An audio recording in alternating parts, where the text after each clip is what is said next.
Welcome to Dick Morris Democracy. I'm Dick Morris. We often think that our political spectrum is linear, from left to right, but it's not.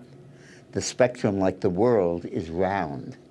There are so many issues on which the left and the right agree and stand in opposition to the center that is dominated by big government, the deep state, and the corporate special interests. We tend to ignore these interests as Trump and Biden battle over the same turf of economic policies, entitlements, government spending, crime, and illegal immigration. The race between the two is now essentially deadlocked.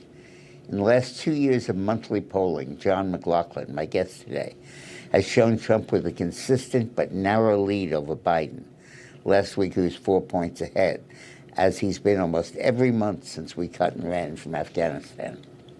We Republicans need to face the fact that even as Trump's popularity has increased, his lead in the primary has become virtually insurmountable, and Biden has become more frail and vulnerable. We are still only 4 points ahead.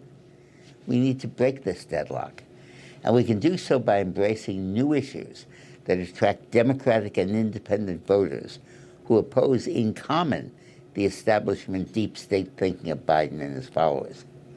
Oddly, some of our inspiration should come from the candidacy of Robert F. Kennedy Jr. RFK has little chance of winning the Democratic nomination. He polls in the low 20s among Democratic primary voters, and you can't see it easily pass to a majority. But as with many defeated candidates in our political history, the issues he's raising and the politics he's proposing may live long after his candidacy ends. The current sterility of our political debate is neither very original nor exciting. Voters, particularly women and young people, do not find the answers to their problems in the solutions or agenda of either party.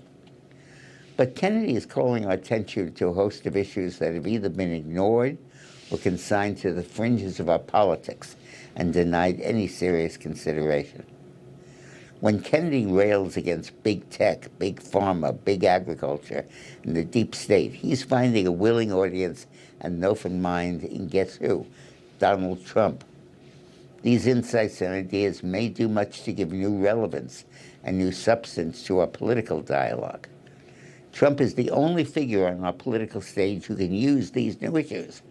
He depends so largely on small donations that the corporate powers can't control him, and his contempt for the deep state and the federal bureaucracy is legendary. Start with the most fundamental question of all, the contamination of our food supply. We become what we eat. Once a truism, this obvious statement is now a terrifying reminder of the damage we do to our bodies every day and with every meal. We use 300 million pounds a year of weed killers, whose ingredients are increasingly linked to diseases in humans. These massively used chemicals now make their way into our air, water, animal feed supply, and even into the packaged foods on the shelves of our grocery stores. The most heavily applied is glyphosate, which has been detected in virtually all human samples of breast milk and even in babies' blood. These pesticides, contaminants, and residues generate a cumulative toxic load against which humans have little defense. The fertilizer and the pesticide industry has been guilty of adulterating our food, particularly over the past decade, causing, among other diseases, Parkinson's, cancers of the brain, breast, prostate, testes, and ovaries. They've also been implicated in lymphoma, leukemia, Hodgkin's disease, birth defects, stillbirths, sterility, and infertility. A U.S. court ordered Monsanto to pay damages of $11 billion to victims of non-Hodgkin's lymphoma. Similar issues in France have led to the outright banning of glyphosate. But whenever someone dares to raise this issue, they're shouted down by the very well-funded and influential pesticide industry. Likewise with the overuse of antibiotics. Our agricultural industry consumes vast amounts of antibiotics, like tetracycline and ractopamine. They can stimulate a 3 to 5% weight gain in livestock without having to feed them any more grain. Well, that sounds good for profits and byproducts. The side effects of these drugs can severely damage human health. They end up in our milk and meat or in animal urine and manure.